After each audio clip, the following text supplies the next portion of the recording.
la taliyaha madaxweynaha ee xiriirka caalamiga ah iyo isuduwaha barnaamijyada mudane Naasir Age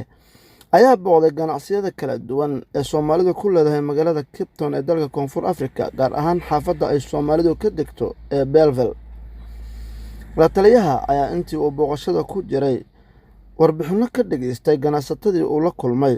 iyagoona la taliyaha uga mahadceliyay booqashada lama filaanka ah ee uu ku soo gaaray waxaana fariimo kala duwan ugu dhiibeen madaxda qaranka. ما شاء الله آذن دين سلام خيرتنا جودهان سجارة مزول كنوجي مدي قرن كإني سوماليات أدبن سلامة آذن وسود وينا فرحت بين نوتاي إن الحمد لله أن دولة ديني وكيل لك الصعدة ونقص بعضان جارهان حفيز كإني مدحوين هنا وكيل كالصعدة ونقص بعضو كيبتون آذن وسود وينا وقتين بسم الله الرحمن الرحيم ما أنت وحي فرحان وين إيطاي إن الدكان يجراسي هاي أنا على جد فرحة la taliyaha madaxweynaha xiriirka caalamiga isku duwaha inuu halkan ugu soo booqdo fadhigayga anoo meel u aadin ganacsiga Soomaalida hadaan nahay aad waxa farxad weyn noo ah inaanu maanta halkan ku kulanno ergeyga madaxweynaha oo qaabilsan arrimaha xiriirka caalamiga la taliyahana oo ah sida la hadligeed maanta wuxuu nagu soo booqday ganacsigayagii iyo goobihii ganacsiga waana noo hambalyeeynaa run ahaantii wixii fariinana isaga aanu u qabno dowladda Soomaaliya isaga ugu soo dhiibaynaa waana rajaynaynaa in fariimaha yaga Allah assalaamu alaykum waxaan aad ugu faraxsanahay in dowladda Soomaaliya noo soo dirtay la taliyaha ugu weyn ee hay'an arrimaha dibadda Mr. Age waxaan ku faraxsanahay anagoo Soomaaliya ganacsatada meelaha Xaaji Suulay ee aniga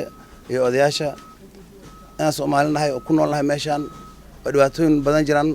بدن أنا لقول نولي هاي واحد أركتان أو هي اسكو قروح ذا بدن لا اسكو صارن أونلاين هاي أنا لقى شقيستو وده كان في عيني هاي دولة ده هاي سنة كفر أحسن هاي ده كان نوصل درت نقول وقت هاي دواتون كين ده أو شيء كانوا واحد كفي عنها نوجد بيو واحد كحولنا هاي la taliyaha ayaa ugu dambeyn la hadlay qaar ka mid ah ganacsatadii oo la kulmay inta uu booqashada ku jiray waxa uu u muujiyay dhankiisa sida uu ugu faraxsan yahay horumarka baaxadda leh oo ay Soomaalidu ka gaareen wadan shisheeye yaxay ganacsatada ragga ugu weyn magaalada Cape Town aad nagu soo dhaweeyay aad iyo aad u maasantiin aad ugu faraxsanahay inaan maanta soo dhex istaago supermarket Soomaaliyeed oo sida weyn oo wallahi la isdii karo runtii waa supermarketyada standardka internationalka caalamiga wadamada reer galbeedka aad ugu faraxsanahay in Soomaaliya uu leeyahay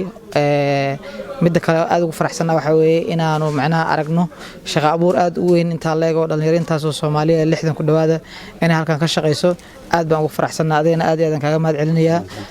waxa maanta halka u mid inaan u kuur galo ganacsatada Soomaaliyeed ee reer Cape Town gaar ahaan reer South Africa in aan macnaha ay sheeg iska xog wareysano wixii dhibaato oo jira iyo wixii ka dawlad ahaan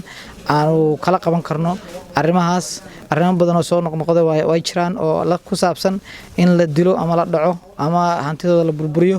marka arintaas inaan xog wareysano dabadeedna dawladda South Africa aanu la wadaagno sababtaas aan ugu qasabtay inaanu nimaado oo aan la arinta u kurgalno